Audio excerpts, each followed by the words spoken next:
मौला हसन के जरिए ये दुआ हमारे पास आई रिस्क के लिए। गौर से सुनो, बिस्मिल्लाह। सुबह उठ के बोलना अल्हम्दुलिल्लाह लज़ी जाला रिस्की फी यदी है वलम यजल रिस्की फी ऐदिन नास। दोस्तों अब तर्जुमा सुनो, खुश हो गए। रोज सुबह उठ के मौला हसन कहते, मौला अली से ये हदीस हमारे पास आई, रसूल अल्लाह की हदीस मौला अली से इमाम हसन कह रोज सुबह उठ के ये जुमला अपनी जबान में बिस्तर से उठे तो बोलो, देखो रिस्क कैसे खुलता। कितने प्यारे अंदाज से अल्लाह का रसूल और इमाम अली हमको बता रहे। मौला हसन बोलते कि सुबह उठ के बोलो, और से सुनो, अल्लाह तेरा शुक्र है कि तूने मेरे रिस्क को अपने हाथ में रखा, बंदों के हाथ में नहीं दिया। इसके लिए बेहतरीन चीज क्या है रिस्क के लिए? फजर के नमाज के बाद 18 टाइम्स या वहाबो पढ़ो। वहाबो के माने प्रोवाइडर।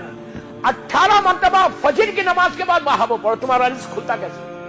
उसके बाद उसी फजर की नमाज के बाद या मुसब्बबुल असबाब नाम है, या मुसब्बबुल असबाब 30 टाइम्स पढ़ो। इसका मतलब है कि अल्लाह तू मेरे लिए रास्ता बना, वेव्स बना।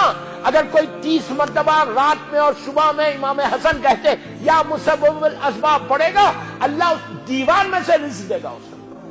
वो सोच भी नहीं सकता उसका रिस्क कैसे आएगा। इसलिए कि तुम अल्लाह को बोल रहे कि अल्लाह तू मेरे लिए रास्ता बना।